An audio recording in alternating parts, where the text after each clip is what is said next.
This hours and treasurer will blame previous governments, and I take responsibility of what we have done in our government, and many of those who are sitting on the other side were my ministers in my government. But not one of them are men enough to stand up and take responsibility, you know.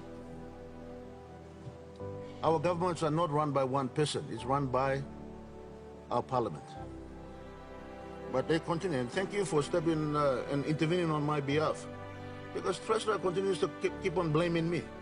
He thinks, why are you in business? I've been in business for over 40 years, Mr. Speaker. 40 years when I left university. Mina gona, si want the contract with the government. I didn't ask the Prime Minister to write me a check when he was my finance minister. Let me assure you that. I've been in private sector for 40 years.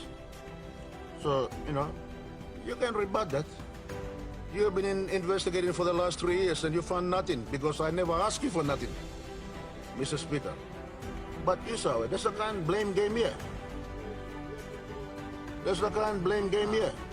You take ownership. You've been in government for 3 years. Honorable Take ownership. Thank you, Layuta Solia. Let's you in the second intervention. So, you know can worry lo the statotok. You can continue long But me talk. discussion. If to talk about budget repair, one time member stop the repairing budget. Because, Mr. Speaker, this is probably third budget and probably another 2 or 3 supplementary budgets that he has presented, Mr. Speaker. So, Mr. Speaker, he has to take some responsibility of the performance of the economy of our country. Today, when he's talking about budget repair, let me highlight to you, Mr. Speaker. This is 3 years of consecutive high deficits in our budget. 3 years of record consecutive high deficits. Mr. Speaker, also, this year and the last year, and the year before when COVID was in our country, unemployment is at record levels, Mr. Speaker. At record levels. But minimum wages is still at its lowest. There are a lot of families out there who are hurting, Mr. Speaker. But today, as government continues to print money and borrow money from the central bank, the interest rates are going up. That is the fact. The biggest expenditure, now the third biggest expenditure of this budget is repayment to central bank. Because the cost of borrowing money there is much higher than the concessional loans that we get from ADB and all the Exim banks around the country in Australia. That is a fact, Mr. Speaker. You look at the numbers that you print. The third biggest expenditure of this budget is payments to repay treasury bills. So, Mr. Speaker, when you do borrow that kind of money, what happens is that you stop growth in the private sector because banks become lazy, super funds become lazy. They buy treasury bills, they buy treasury bonds, and they don't lend money to private sector. And when they don't lend money to private sector, Mr. Speaker, what happens is that private sector does not grow and does not build their business, unemployment becomes prevalent. That's what we are facing today. And Mr. Speaker, instead of addressing this kind of core issues in the country, the Treasurer is saying, I'm still continuing to budget repair. And Mr. Speaker, let me say this. Today, interest rates in our country remain high. All you have to do, Mr. Speaker, is ring the central bank and they'll tell you what government is borrowing from them. On a short-term loan, 12 months, 24 months, 5-year, 10-year loans that they are getting from the central bank. The government is the biggest borrower. To fund this budget, Mr. Speaker, you will borrow more money from the central bank. Because nobody else is going to lend you money. And all it does is put pressure in our economy.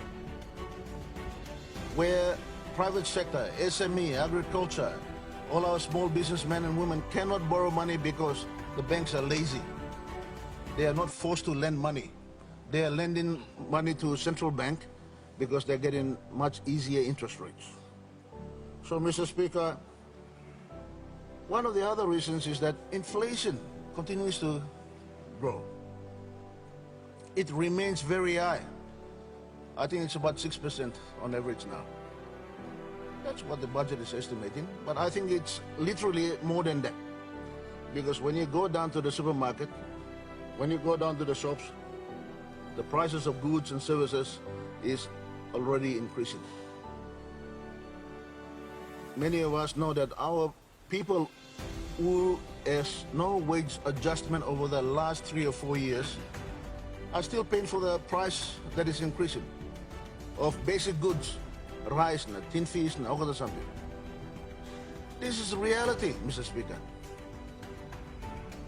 And the Treasurer thinks that by assisting 500 million Kina and reducing wages tax is helping everybody. How many employees are in this country who are going to benefit from that, Mr. Speaker? Probably 150,000 people. Get your numbers, go check it, go to IRC and have a look before you make pronouncements.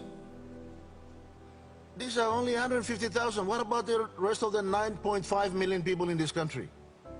How are they benefiting from this budget where the cost of living is increasing, cost of prices are increasing, Mr. Speaker? So we have that situation where inflation is going up, interest rates are going up, business confidence is very low. So how long are we going to continue to do budget repair? So, Mr. Speaker, when you have a situation now, the Treasurer who continues to walk in and out because he's got no care for the country, no care for the country.